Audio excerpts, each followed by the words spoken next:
नमस्कार छात्रों। आज हम लोग रीट एग्जाम की दृष्टि से दो महत्वपूर्ण क्वेश्चन पर चर्चा करेंगे जो एग्जाम की दृष्टि से अति महत्वपूर्ण क्वेश्चन है।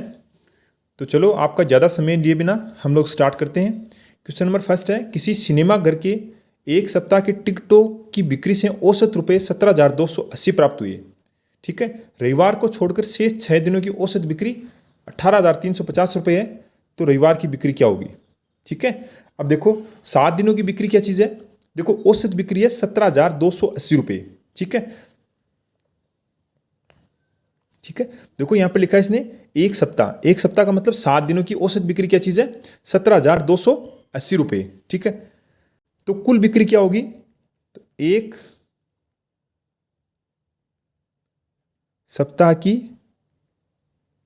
कुल बिक्री क्या चीज होगी? देखो 17,280 है गुणा सप्ताह में कितने दिन होते हैं? 7 ना। तो आप 17,280 को 7 से मल्टीप्लाई करो, आएगा 1,20,960 रुपये। ठीक है, अब देखो रविवार को छोड़कर का मतलब 6 दिन है। तो देखो रविवार को छोड़कर मतलब 6 दिनों की बिक्री क्या होगी? 6 दिनों की कुल बिक्री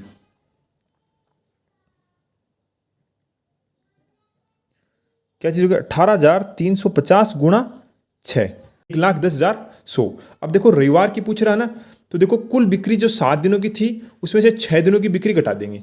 तो कहने का मतलब क्या हुआ? 1,20,960 में से 1,10,100 घटा देंगे।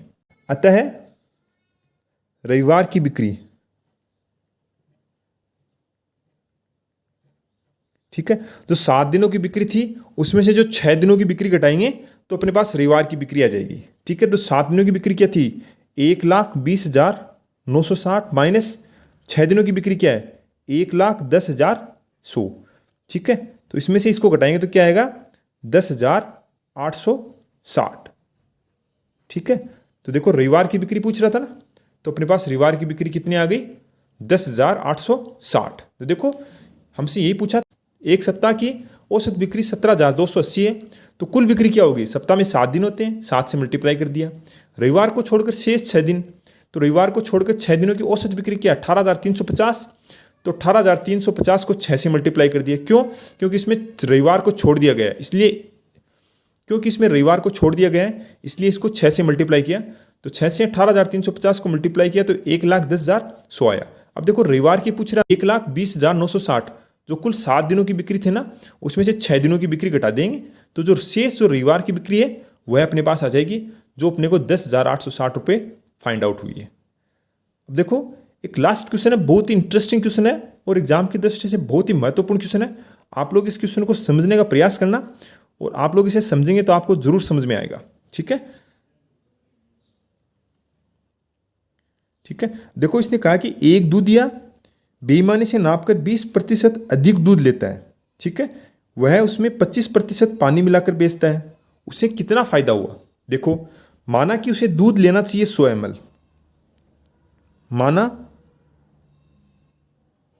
दूधिया का दूध है वह 100 ml, ये हमने मान लिया इसको। ठीक है, 100 मान लें, 1,000 ml मान लें, 10 ml मान लें, कुछ भी मान लें, हमने 100 ml मान लिया। ठीक है, अब देखो 20% अधिक दूध लेता है, 20% अधिक लेता है, इसका मतलब दूधिया कितना दूध लेता है? दूधिया 20% अधिक लेने पर वह कितना दूध लेगा? 100 गुणा अधिक ले रहा है ना 20%, तो क्या आएगा? 120/100। तो क्या चीज आ गया? 120 ml। यहां तक कोई दिक्कत नहीं है। अब देखो वह उसमें 25% पानी मिलाकर बेचता है। अब ये जो 120 ml है ना, इसमें 25% पानी मिलाता है। तो देखो 25% पानी मिलाने पर, ठीक है, ये जो 120 ml है ना, इसमें क्या कर रहा है? 25% पानी मिला रहा है, तो क्या आएगा? 125। 25 है ना, तो 100 + 25 हो गया 125/100। ठीक है, ये 0 से 0 कैंसिल हो गया, ये 10 है, इसमें डिवाइड कर दें तो ये 25 आ गया और यहाँ पर ये 2 आ गया, ये 2 से इससे मल्टीप्लाई हो गया 6, तो 25 को 6 से मल्टीप्लाई कर दें तो क्या आएगा? 150 ml। अब देखो उसे कुल कितना फायदा हुआ? अब देखो फायदे की बात कर रहा है ना, तो देखो स्टार्टिंग में दूध कितना लेना चाहिए था, 100 ml, लेकिन बेईमानी करके वह दूध या पहले तो 20% दूध अधिक लेता है, तो क्या हुआ 120 ml हो गया, और फिर क्या करता है 25% उसमें पानी मिला देता है, तो 25% पानी मिलाता है तो क्या है 120 ml उसने बेईमानी से ले लिया, और यहाँ पर वह 25% पानी और मिला देता है, तो 125/100, तो 150 ml आ गया। मतलब स्टार्टिंग में बात थी 100 ml की और पहुँच कहाँ तक गई 150 ml की। ठीक है, अब देखो इससे कुल कितना फायदा हुआ। ठीक है, तो आप लोग आसानी से देख सकते हो, निकालने की आपको कोई आवश्यकता नहीं है। देखो अगर 100 है और 150 बेच दिया तो सीधी सी बात है 50% का फायदा हो गया। ठीक है ना, तो इससे लाभ क्या चीज़ हो गई 50%। और निकालना चाहो तो निकाल सकते हो कि 150 माइनस 100/100 गुणा 100।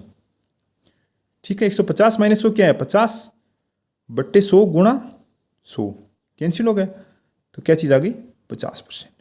ठीक है, और आप लोग ऐसे ही निकाल सकते हो आसानी से कि 100 है, 100 का 150 हो गए, तो इसका मतलब क्या हुआ उसे 50% अधिक फायदा हो गया। और निकालना चाहो तो 150 माइनस 100 घटा दिया बट्टे 100 गुणा 100, 100 से 100 कैंसिल हो गया, 150 माइनस 100 क्या बचा 50, 50/100 ये कैंसिल हो गया, तो क्या चीज़ आ गई 50%। ठीक है, बहुत ही आसान क्वेश्चन है, बहुत ही इंटरेस्टिंग क्वेश्चन है। आप इसे थोड़ा समझें, और नहीं समझ में आता है तो आप मुझे कमेंट्स बॉक्स में लिख कर पूछें, और यदि आपको किसी और क्वेश्चन में कोई समस्या है तो आप मुझे व्हाट्सअप करें, मैं आपको उस क्वेश्चन का जवाब दूंगा। धन्यवाद।